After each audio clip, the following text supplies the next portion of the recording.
الله وبركاته.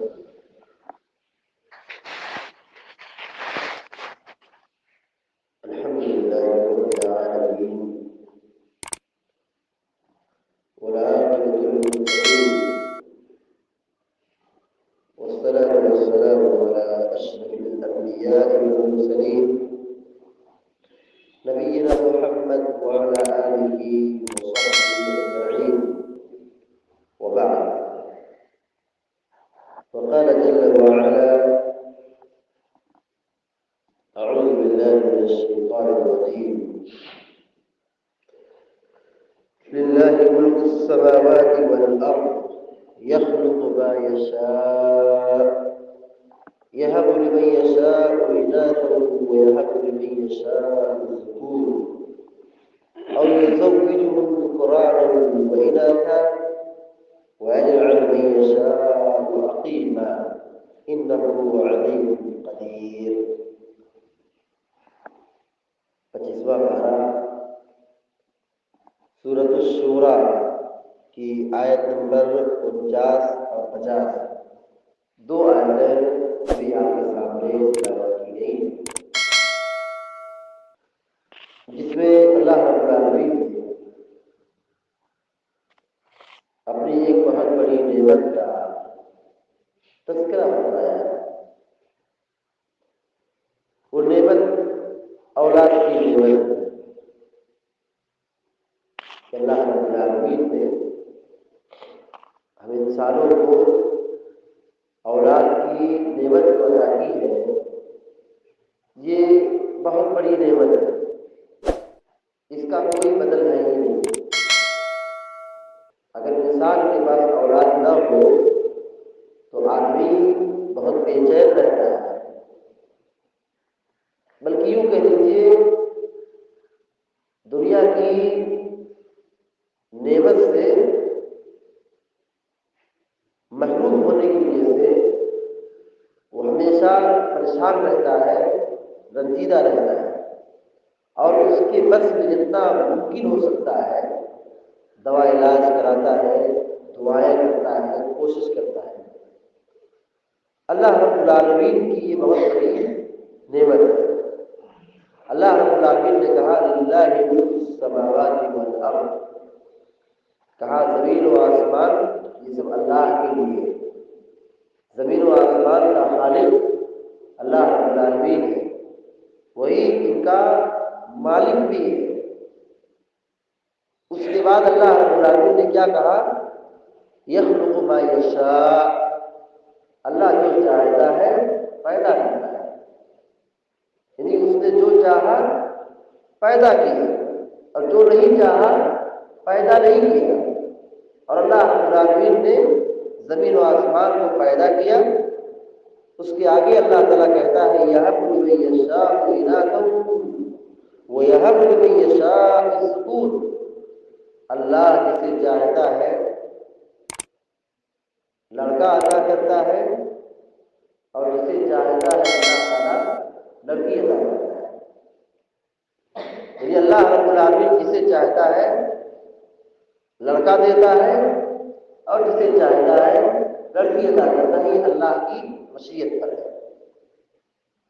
لہذا لڑکی ہونے پر ناراض ہونے کی ضرورت نہیں ہے، افسوس کرنے کی ضرورت نہیں ہے، بلکہ یہ سمجھنے کی ضرورت ہے کہ اللہ رب العالمین کی نعمت ہے جو آج ہمیں حاصل ہوئی ہے۔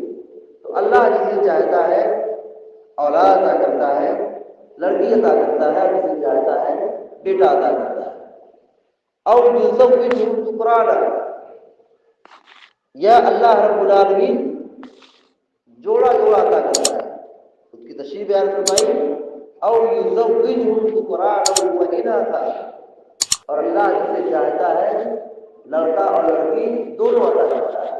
یعنی اللہ رب العالمین جس آدمی کو یہ چاہتا ہے کہ اس کو جوڑا عطا ہو، لڑکا اور لڑکی دونوں ہو، تو اللہ تبارک و تعالیٰ اسے جوڑا جوڑا عطا کرتا ہے، لڑکا اور لڑکی، بیٹا اور بیٹی دونوں عطا کرتا ہے۔ وَيَجْعَلُ مَن يَشَاءُ عَقِيمًا، اور اللہ جسے چاہتا ہے بانجھ بنا دیتا ہے۔ اللہ جسے چاہتا ہے بانجھ بنا دیتا ہے، یعنی اسے اولاد کی نعمت سے محروم کر دیتا ہے۔ اب سمجھ میں دیکھیے، کچھ ایسے افراد ہیں جن کے یہاں صرف لڑکے ہی لڑکے ہیں، بیٹیاں نہیں ہیں۔ کچھ ایسے سماج میں ہیں جن کے پاس صرف بیٹیاں بیٹیاں ہیں، لڑکے نہیں ہیں۔ سماج میں کچھ ایسے ہیں، بلکہ یہ زیادہ ہے کہ ان کو لڑکا اور لڑکی، بیٹا اور بیٹی دونوں کی نعمت حاصل ہے، اور کچھ ایسے بھی ہیں، اور یہ بہت کم ہے، کہ ان کو اولاد کی نعمت نہیں ملی، میاں بیوی دونوں پانچ نکل گئے، ان کے یہاں اولاد نہیں ہوئی۔ تو یہ اللہ رب العالمین کی نعمت اور اس کی قدرت ہے کہ اللہ جسے چاہتا ہے نوازتا ہے، جسے چاہتا ہے عطا کرتا ہے۔ انہ علیم قدیر، ان سب آیتوں کی، ان سب آیات کے بعد اللہ تعالیٰ کیا کہتا ہے؟ انہ علیم قدیر، بے شک اللہ رب العالمین علم والا ہے اور قدرت والا ہے۔ اللہ نے جسے چاہا اسے عطا کیا، اور اللہ رب العالمین کی یہ کمال قدرت ہے کہ وہ اولاد کی نعمت سے مالا مال ہوتا ہے۔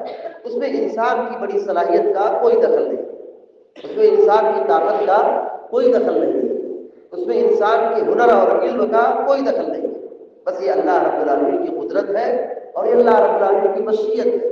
اللہ جسے چاہتا ہے نوازتا ہے، ورنہ بہت سارے ایسے لوگ ہیں جن کے پاس ساری چیزیں موجود ہیں لیکن اولاد کی نعمت نہیں ہے، اولاد کی نعمت نہیں ہے۔ اللہ نے ان کو اولاد کی نعمت سے محروم کر دیا ہے۔ ان آیتوں سے سبق ملتا ہے کہ اللہ ہی اولاد دیتا ہے، اللہ ہی اولاد دیتا ہے۔ اللہ کے علاوہ اولاد دینے کی طاقت کسی کے اندر نہیں ہے۔ یہ اللہ رب العالمین کی طاقت، یہ اللہ رب العالمین کا پاور ہے۔ اللہ رب العالمین ہی اولاد دیتا ہے، اللہ کے علاوہ کوئی اولاد دینے کی طاقت نہیں رکھتا ہے۔ لہذا اولاد نہ ہو تو دعائیں اللہ ہی سے کی جائے۔ انبیاء اکرام کی تعلیم کو پڑھ لیجیے۔ حضرت مریم علیہ السلام یہ اللہ کی ولیہ ہے، نبی نہیں ہے۔ حضرت زکریا علیہ السلام، حضرت ابراہیم علیہ السلام، ان تینوں کی تاریخ پڑھ لیجیے، ان سب کو اولاد نہیں تھی۔ حضرت مریم علیہ السلام جو ایک اللہ کی ولیہ ہے، متقی و پرہیزگار خاتون ہے، ان کو اللہ رب العالمین نے بغیر شادی کی اولاد عطا کر دی۔ یہ اللہ تعالیٰ کی قدرت دیکھیے کہ شادی ان کی نہیں ہوئی، ان کے شوہر نہیں تھے، بغیر شادی کے، بغیر ہم مستری کے اللہ رب العالمین نے ان کو اولاد کی نعمت سے مالا مال کر دیا۔ حضرت عیسیٰ علیہ السلام بغیر باپ کے پیدا ہوئے۔ حضرت زکریا علیہ السلام بوڑھے ہو گئے، اولاد نہیں تھی، بڑی دعائیں کرتے تھے، اللہ رب العالمین ان کو اولاد کی نعمت سے بڑھاپے میں مالا مال کیا۔ حضرت ابراہیم علیہ السلام بہت بوڑھے ہو گئے، اولاد کی حال نہیں تھی، دعائیں کرتے رہے، اللہ رب العالمین کو اولاد کی نعمت سے مالا مال کیا۔ ان سبوں کی دعاؤں میں دیکھیے، یہ سب کے سب اللہ رب العالمین سے اولاد مانگتے تھے، مگر افسوس کی بات ہے کہ آج ایک آدمی اللہ پر ایمان رکھتا ہے، توکل کسی اور پر رکھتا ہے، دعائیں کسی اور سے کرتا ہے۔ یہ بہت بڑا المیہ ہے کہ آدمی ایمان کا سودا کر بیٹھتا ہے، شرک اور کفر کر لیتا ہے اولاد کی نعمت سے محروم ہونے کی وجہ سے۔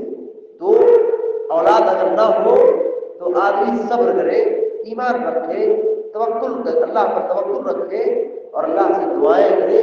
یہ اللہ کی نعمت ہے، یہ اللہ کی تقسیم ہے۔ اللہ جسے چاہتا ہے جوڑا جوڑا عطا کرتا ہے، اور جسے چاہتا ہے مذکر عطا کرتا ہے، لڑکا عطا کرتا ہے، اور جسے چاہتا ہے صرف بیٹیاں ہی بیٹیاں عطا کرتا ہے، اور جسے چاہتا ہے اللہ تعالیٰ ان دونوں کی نعمتوں سے محروم کر بیٹھتا ہے۔ اللہ رب العالمین سے دعا کرتے کہ اللہ تبارک و تعالیٰ ہم کو، آپ کو، سارے مسلمانوں کو نیک عمل کرنے کی توفیق عطا فرمائے، اور اللہ پر توکل و ایمان رکھنے کی ہم سب کو توفیق عطا فرمائے۔ آمین یا رب العالمین۔ اقول قولی ھذا واستغفر اللہ لی ولکم ولسائر المسلمین واستغفروہ انہ هو الغفور الرحیم، وصلی اللہ علی نبینا محمد وعلی آلہ وصحبہ اجمعین۔ السلام علیکم ورحمۃ اللہ وبرکاتہ۔